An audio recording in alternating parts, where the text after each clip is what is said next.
Hey guys, hope everything's going well. You guys know the drill. Smash the like button, subscribe if you haven't, and comment down below. Follow me on Instagram at AIH_sports. All right, and those that are not subscribed, I see a lot of you that are not subscribed. So if you like my videos, make sure to subscribe. And let's get this to over 1,000 subscribers. Alrighty. Before I begin, I wanted to show you this one card that I have. I showed it in some of my videos. It's a 2006 Bowman Sterling Refractors. It's a 9.5, and then the auto is a 10. John Lester, right? You can see it. It's just not the shininess. I know you may have trouble seeing it, but I bought this in 2019 on a PWCC auction. I was thinking at the time, okay, he's with the Cubs. He could be in the Hall of Fame. He may not. It was just me speculating. And also, John Lester was part of the 2016 Cubs run. So I'm like, okay, I need to have this card.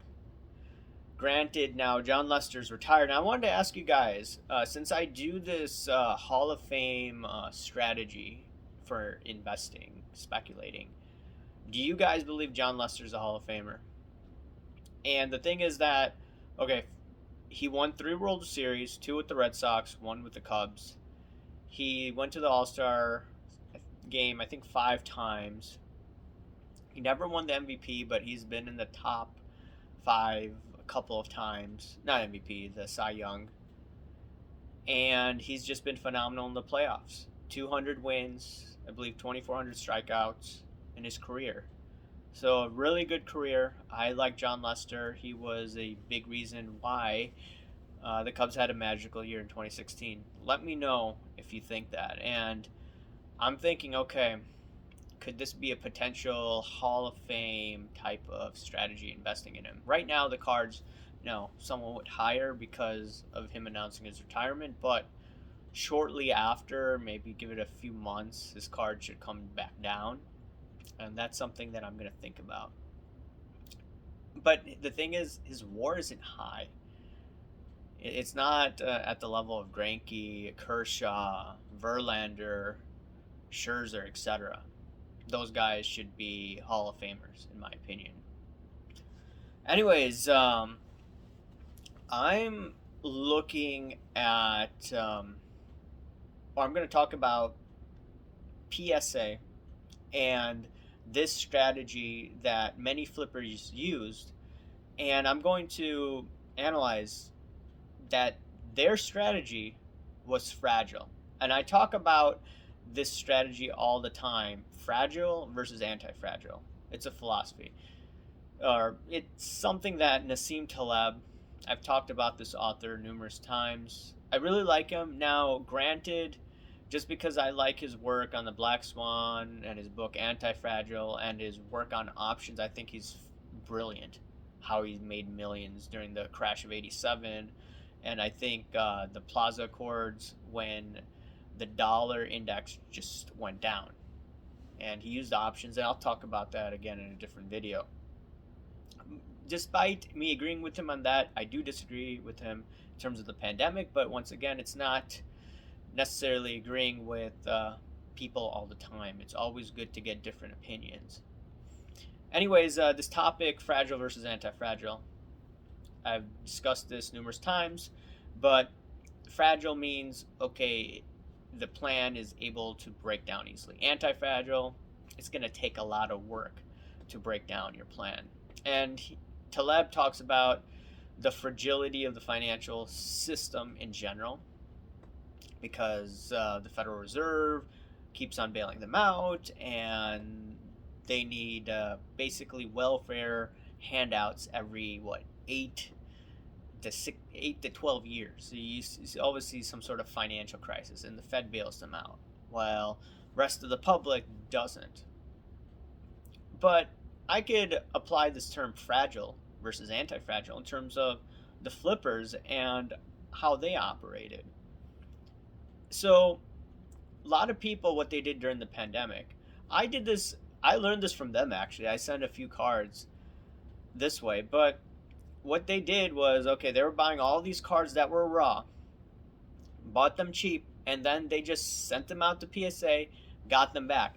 But then what these guys, they were smart enough to figure out was, okay, so I have some high end cards, and I have the ability to look at these cards and determine they're a high grade. So I'm going to pay maybe at the time $100 for Super Express. Then they raised it to what, 300, then to 200. I don't know what it is right now.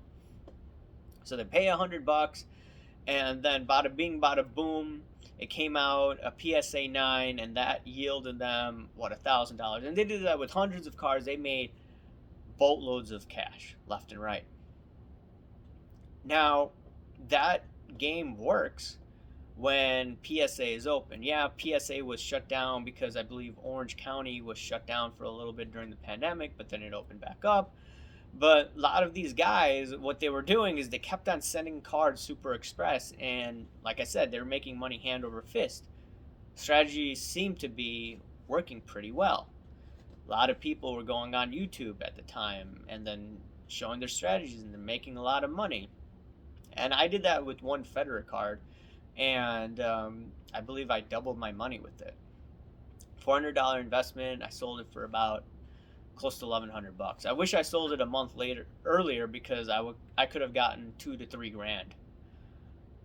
Anyways, that strategy seemed fine. But then what happens is, okay, PSA decides to shut the whole thing down, and then they raise the price of Super Express to $300. And then what happens is, in terms of economics, supply and demand, the demand for cards just started going down. There were a lot of things going on. The reason why cards demand went down also was the economy started to open back up. So if you don't have the demand going on, and supply is, you could say somewhat constant, the price is going to go down. And that's what happened from an economic perspective. But in terms of their strategy, you could see over time a lot of these YouTube all-stars, that I call them. Now, there are individuals that still do videos, and I watch them. I try to watch everyone, or many content creators. Now, these all-stars, now they don't do these videos because they're not getting the cards from PSA. They're still buying. You can see their cards they're buying on Instagram. They're still pretty nice cards. But you're not seeing them do videos often. And my just observation of this is that their strategy was fragile. They were too dependent on PSA. And then PSA was like, okay, we're the only big boy in the town, or we're the only big shop in the town. BGS won't get you the money. SGC won't get you the money you want. And we're going to raise prices because we have a huge backlog. And we have cash flow for probably another 8 more months. So they're like, okay, we don't care. And a lot of people were blaming PSA for mismanagement. And yes, they do deserve criticism. But the thing is that a lot of people were dependent on PSA. Some people could come back to me saying that, hey, you buy cards that are PSA. Yeah, I buy cards on eBay that are PSA because they, as of right now, hold the most value. Okay, if that changes, then I'm going to go to SGC, BGS, or if any other company decides to take over. Anyways, like I said about these guys, their strategy was fragile, where they're too dependent on PSA, and then when PSA shuts down, a lot of people complain. Yes, a lot of people did complain, but at the end of the day, what could you do about it? And their money-making scheme just became much more challenging. And now we're seeing a normalization of the market in sports cards. Still not there completely, but we're starting to see signs of it. Some people may argue, no, it's not getting normal, cards are too high. Okay, that's a topic for a different day. But not only sports cards, whatever investments that you look at or business, you got to look at whether your strategy is fragile versus anti-fragile. And what I try to do as I'm getting older, I've learned from some of my investing and trading mistakes. I want to ask myself, is this strategy fragile or is this strategy anti-fragile? And that's how I go about it. I mean, the way that I look at the financial markets, and I see a lot of people commenting and they don't understand what I'm talking about sometimes, but I'm just looking at, okay, financial system, my opinion, is fragile. A lot of people don't see it because the stock market's going up, things are improving, they're getting their job backs, there's so many job openings. I get that. But that's what you got to do when you look at systems. And I believe the two guys, or in my opinion, the two guys that are great in analyzing systems, Nassim Taleb and Dr. Shiva. Some of you guys probably haven't heard of these guys, but I mean, I've talked about Taleb, but before this video.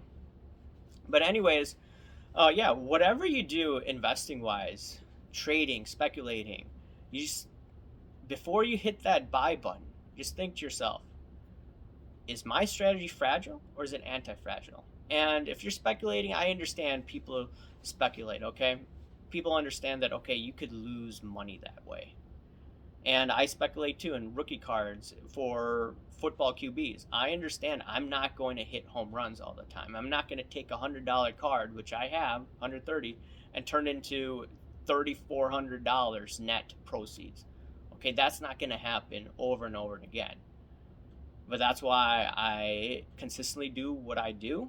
And over the long run, the goal is to make more than to lose. So, once again, the goal in everyone's life, in my opinion, is to be as anti-fragile as possible in terms of income streams. You know, I try to be as anti-fragile as possible. I try to make extra money in sports cards. I try to make extra money in trading. I have a full-time job, etc. I don't want to be dependent on one source of income because there may come a day where I may lose that ability to make income. And I remember listening to some people talking about this, and I thought, it's a little crazy, but no. I mean, look at how our society is, and the goal is to be as anti-fragile as possible, in my opinion. All right, guys, hope you enjoyed the video. Smash that like button, subscribe if you haven't, comment down below, guys. Thanks. Bye.